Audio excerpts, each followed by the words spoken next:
Hello दोस्तों, आप सभी का स्वागत है आपके अपने YouTube channel education classes Jamui पर। तो दोस्तों, आज क्लास 10th का हिंदी बिहार बोर्ड चैप्टर 2 20 के दांत नलिन विलोचन शर्मा का सब्जेक्टिव देखेंगे, जो बिहार बोर्ड में कई बार पूछा गया है ये प्रश्न।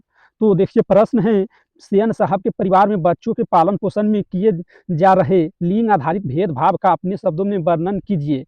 तो इसका उत्तर होगा, सेन साहब के परिवार में उनकी 5 लड़की थी। सीमा, रजनी, आलो, शेफाली, आरती। वो सबसे छोटा लड़का था कासू बाबू, प्यार से खोखा कहते थे। तो सेन साहब के परिवार में 5 लड़कियों के ऊपर काफ़ी अनुशासन था। वो लड़का सबसे छोटा था और उसका बहुत बाद में था। इसी कारण से लड़के प्रति मोह होना स्वाभाविक था। लड़का के ऊपर अनुशासन का बंधन बहुत ढीला था, यानी लड़का बहुत बदमाश था। यानी कोई भी अनुशासन, यानी कोई भी नियम उसका देता था, सब नियम को फाइल कर दिया देता था खोखा।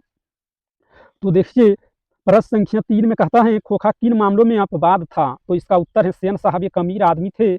अभी हाल में उन्होंने एक नई कार खरीदी थी। वे किसी को गाड़ी के पास भटकने नहीं देते थे।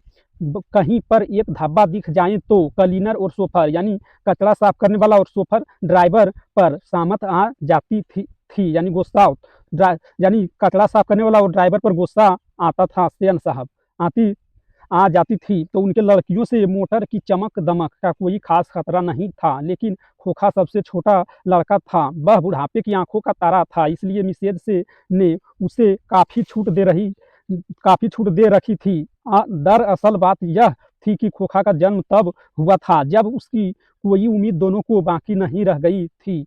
तो खोखा जीवन के नियम का जैसे अपवाद था, और इसलिए यह भी स्वाभाविक था कि वह घर के नियमों का भी अपवाद था। इसलिए मोटर को कोई खतरा था तो केवल खोखा से ही। घर में मोटर संबंधी नियम हो या अन्य कोई मामला, तो खोखा के लिए सिद्धांत बदल जाते थे। और प्रश्न संख्या 4 में कहता है, सेन दंपति खोखा में कैसी संभावनाएं देखते थे और उन संभावनाओं के लिए उन्होंने उसकी कैसी शिक्षा तय की थी? तो इसका उत्तर है, सेन दंपति खोखा में अपने पिता की तरह इंजीनियर बनने की पूरी संभावना देखते थे। उन्होंने उसके शिक्षा के लिए कारखाने से बढ़ी मिस्त्री घर पर आकर 1-2 घंटे तक उसके साथ कुछ ठोक ठाक किया करे। इससे बच्चे की उंगलियां अभी से औजारों से वाकिफ हो जाएगी। और प्रश्न संख्या 5 में कहता है, स्वप्रसंग व्याख्या कीजिए। और पहला नंबर में को में है, लड़कियां क्या हैं? कठपुतलियां हैं और उनके माता पिता को इस बात का गर्व है। तो इसका उत्तर है, व्याख्या प्रस्तुत पंक्तियां नलिनी विलोचन शर्मा द्वारा लिखित 20 के दांत शीर्षक कहानी से ली गई हैं। तो यह संदर्भ सेन परिवार में पाली पोसी जाने वाली लड़कियों की चारित्रिक विशेषताओं से जुड़ा हुआ है। तो सेन परिवार मध्यवर्गीय परिवार हैं, जहाँ की जीवन शैली कृत्रिमताओं से भरी हुई। सेन परिवार में लड़कियों को तहजीब और तमीज के साथ जीना सिखाया जाता है। उन्हें शरारत करने की छूट नहीं थी। वे स्वच्छंद विचरण नहीं कर सकती थी, जबकि खोखा के लिए कोई पाबंदी नहीं है। तो सेन दंपति से लड़कियों को यह नहीं सिखाया है।